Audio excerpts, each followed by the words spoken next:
Deathworld training began. The human asked, "Can I finish my sandwich first?" The floor dropped from under me before I had even finished chewing.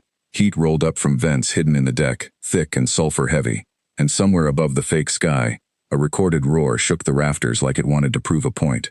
My name is Daniel Hart, and 3 seconds ago I was standing in a line with 40 other recruits, holding half a sandwich, waiting for a training exercise to begin. Now the whole room had turned into something that looked like the inside of a furnace, and nobody had given me the chance to put the sandwich down properly.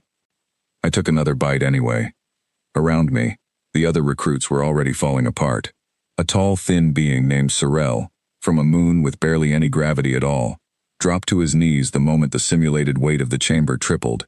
2 creatures with glowing skin, called Dorith, flickered from bright blue to a dim gray, which I would later learn was their species' version of fainting. A smaller alien named Yeth vibrated so fast his outline blurred, like a phone stuck on silent mode forever. I finished chewing, swallowed, and looked around for a place to set down my sandwich wrapper, because old habits do not disappear just because the room is trying to cook you alive. A voice crackled through a hidden speaker, sharp and unimpressed. It belonged to our instructor, a Threxian named Vrask, built like a walking wall with 4 eyes that never seemed to blink at the same time. "Human," she said, "your body should be reacting to extreme heat and gravity right now. Why does your heart rate look normal?" I shrugged, even though I was fairly sure she could not see the shrug through the fog. "Where I come from, this is basically a summer afternoon," I said. "Add a barbecue and some music, and you would not even need a permit." There was a pause on the other end. I could almost hear her deciding whether to be offended or worried. This exercise was supposed to be the gentle one, the practice round before the real danger began. We had been told about the program only a week earlier, when a coalition officer named Grant arrived on Earth with an offer nobody in our government wanted to refuse. Species across known space were being invited, one representative at a time, to train in a program designed to prepare soft-world civilians for encounters with dangerous frontier planets. Most species sent their toughest soldiers. Somehow, through a mix of miscommunication and paperwork nobody double-checked, Earth sent me, a delivery driver who happened to have decent reflexes and an unfortunate talent for volunteering before thinking it through. Grant had explained it simply enough back on Earth. The training would simulate the 17 most hostile environments known to exist among charted worlds. Recruits would face heat, cold, crushing pressure, poison air, and creatures built entirely out of bad news. The idea was to test reactions, not to actually harm anyone, though the fine print made it clear that fear alone had ended more than one career before it started. I remember asking him one question before I signed anything. I asked if there would be food breaks. He had laughed, thinking it was a joke. It was not a joke. Back in the training chamber, the heat finally faded, the fog cleared, and the objective marker appeared across the room, a single flashing light asking recruits to reach it and place a hand on the panel. I walked over, dropped my sandwich wrapper into a bin that had thoughtfully appeared near the exit, and touched the panel. The light turned green. "Trial 1 complete," a mechanical voice announced. "Recruit Hart. Survival time, 4 minutes 12 seconds. Fastest completion on record." Around me, medics were already helping the fallen recruits back onto their feet. Sorrel looked at me like I had grown a second head. "You are not afraid," he said, more of a question than a statement. "Afraid of what?" I asked. That felt like standing near a campfire that got a little too big. He did not answer. He just stared, the way people stare at something they cannot quite explain. Vrask walked in from a side door, her 4 eyes swiveling toward me one at a time, as if she needed each one to confirm what the others were seeing. She held a datapad and tapped something into it before speaking. "Explain your species classification files to me," she said. "Your world is listed as moderate risk. Nothing about moderate risk explains what I just witnessed." I told her the truth, because there was no reason to hide it. I told her about storms that flattened cities, about oceans that could crush a submarine like a soda can, about creatures smaller than my hand that carried enough venom to end a life in minutes, about deserts that could boil water without a fire, and about winters that froze rivers solid enough to walk across. I told her that humans had spent thousands of years simply trying to survive their own planet before they even thought about traveling to someone else's. She listened without interrupting, which I later learned was rare for her. When I finished, she said only one word: "Concerning." Then she turned and walked away, already talking into her communicator to someone higher up the chain. The second trial began less than an hour later, and this time there was no gentle warning. The lights in the chamber cut out entirely, replaced by a dim red glow that barely lit the floor. Cold air rushed in from vents along the walls, sharp enough to sting exposed skin, and frost began forming on every metal surface within seconds. A recruit named Priya, representing a desert world species with thin blood built for heat, gasped as the temperature dropped further. She wrapped her arms around herself, teeth chattering, while a nearby Dorith dimmed almost to darkness, unable to handle the cold at all. I zipped up my jacket, which I had thankfully kept from Earth, and kept walking toward the next marker. "This is nothing," I muttered, mostly to myself. "My hometown gets colder than this before breakfast in winter." The mechanical voice from the chamber crackled again, this time carrying a note of confusion that I did not think computers were supposed to have. "Recruit Hart, your vital signs indicate mild discomfort only. Please confirm current status." "Just cold," I said. "Not dangerous cold. Just regular cold. I have felt worse waiting for a bus." Somewhere behind me, Yeth, the small vibrating alien, had frozen in place entirely, not from fear this time but from actual ice forming along his limbs. Medics rushed in to pull him out before real damage occurred. I reached the marker, placed my hand on the panel, and the trial ended almost as quickly as it began. By the time Trial 3 started, word had apparently spread through the observation deck, because more officers had gathered behind the reinforced glass to watch. I could see Grant among them, arms crossed, wearing the expression of someone who suspected he had made either the best or worst decision of his career by choosing me for this program.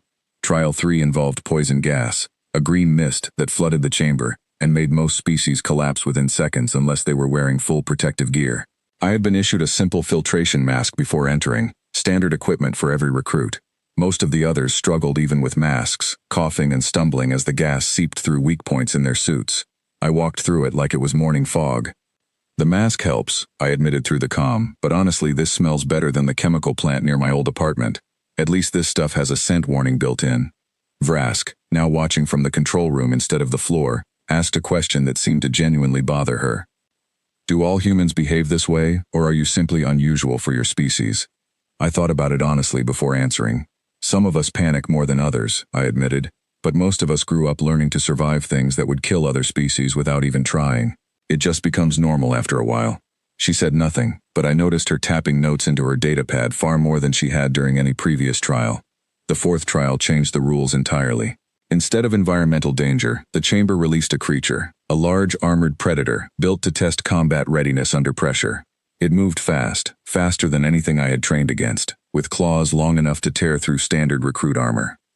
For the first time since the training began, I felt something close to real concern, not because the creature scared me exactly, but because it clearly wanted to hurt someone, and none of the other recruits looked ready to defend themselves. Priya froze completely, staring at the creature as it charged toward her. Sorel tried to run, but his moon-born muscles struggled against gravity that was still slightly higher than his comfort zone. I moved without thinking, grabbing a training staff from the wall rack and stepping between Priya and the creature. It lunged. I sidestepped, using the staff to redirect its momentum, something I had learned from years of amateur martial arts classes taken more for exercise than any real expectation of needing them. The creature crashed into a support pillar, stunned only for a moment, but a moment was enough. "Move!" I shouted to Priya, and she finally snapped out of her panic and ran toward the exit marker. The creature turned back toward me, and for a few seconds it was just me and it, staring each other down in the dim light of the chamber. I thought about every nature documentary I had ever watched, every survival story from Earth history. Every moment, humans had faced something bigger, faster, and stronger than themselves, and still found a way through. I did not fight it head-on. I used the environment instead, leading it toward a section of the floor rigged with training foam, meant to soften falls, and let its own speed carry it past me and into the padded wall hard enough to knock it out cold, or whatever counted as cold for a creature like that. The chamber lights flicked back to normal. The mechanical voice announced Trial 4 complete, and medics rushed in to check on Priya and the stunned creature both. Grant's voice came through the speaker this time, not Vrask's. "Recruit Hart, that was not standard protocol." "Neither was getting chased by something with claws the size of kitchen knives," I answered, breathing hard for the first time all day. Figured I would improvise. There was a long pause before he responded. "Understood. Please proceed to Trial 5 when ready." Trial 5 brought us underwater, a flooded section of the chamber designed to simulate deep ocean pressure. Most recruits wore special suits built for their species, heavy and awkward, moving slowly through the water like they were wading through syrup. I had grown up near the coast, spent summers swimming against real ocean currents long before any alien had ever heard of Earth. and the simulated pressure here felt manageable compared to memories of storm swells I had survived as a teenager. By the time Trial 5 ended, something had shifted in how the other recruits looked at me. Sorel no longer stared like I had grown a second head. Instead, he simply nodded, a small gesture that felt like more respect than words could carry. Priya thanked me quietly, still catching her breath from the earlier creature encounter. Even Yeth, still recovering from the frost trial, managed a weak but genuine smile. The final trial, Trial 6, combined everything that came before it: heat, cold, poison air, difficult terrain, and one last creature encounter, all happening at once inside a massive open chamber, built to look like an actual alien wilderness.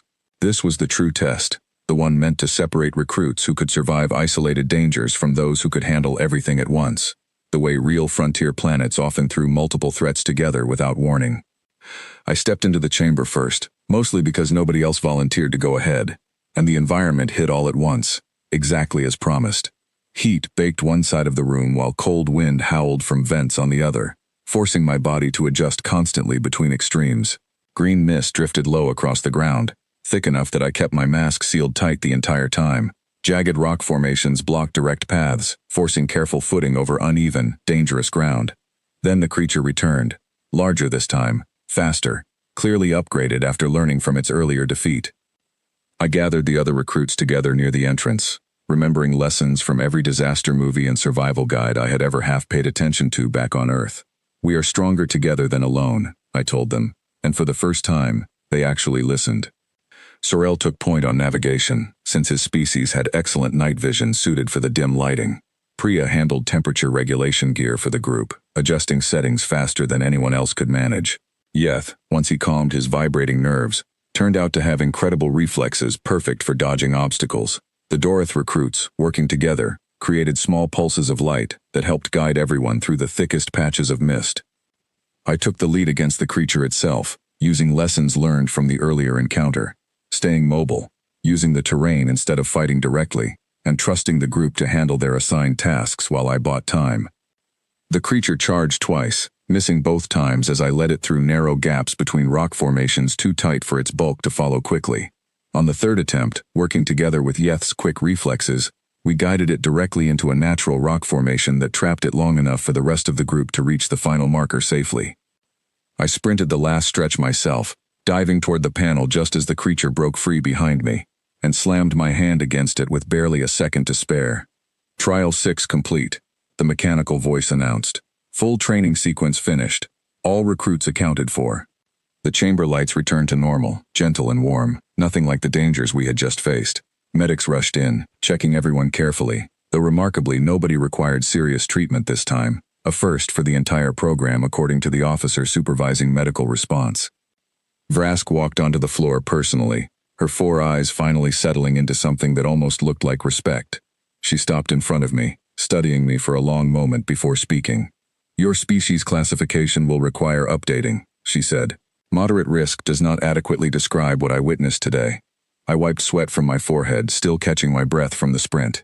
"Yeah," I said. "We get that a lot back home too. Nobody really knows what to call us either." Grant arrived shortly after, clipboard in hand, looking somewhere between proud and slightly nervous about what he had just watched. "Hart," he said, "that was possibly the most unusual training session I have ever supervised." "Good unusual or bad unusual?" I asked. He thought about it for a moment. "Good," he decided finally. "Definitely good." As the other recruits filed out, several stopped to shake my hand or offer whatever gesture their species used for gratitude. Sorel nodded again, this time adding a few words in his native language that a nearby translator device converted simply as, "strong ally." Priya smiled properly this time, thanking me again for pulling her out of danger during the creature encounter. Even Yeth, who had spent most of the day either vibrating with fear or frozen solid, managed to say thank you clearly before leaving the chamber. Vrask remained behind after everyone else left, studying her datapad one final time before looking back at me directly. "I have reviewed historical records regarding your homeworld," she said. "Your species faced extinction-level threats repeatedly throughout your history, yet consistently found ways to survive and adapt." "That is one way to put it," I agreed. "Another way is we just got tired of dying and decided to figure things out instead." She tilted her head slightly.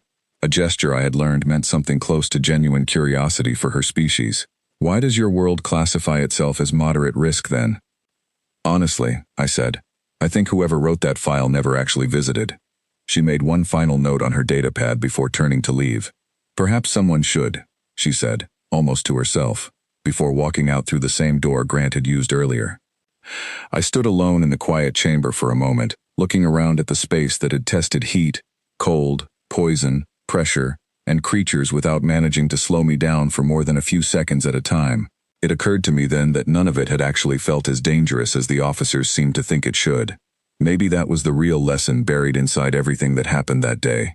Not that I was special, or particularly brave, but that growing up on a planet that constantly tested its people, simply built a different kind of normal into everyone who survived it. Storms, predators, extreme temperatures, difficult terrain, none of it needed a classification file to explain, because for humans it had always just been part of daily life.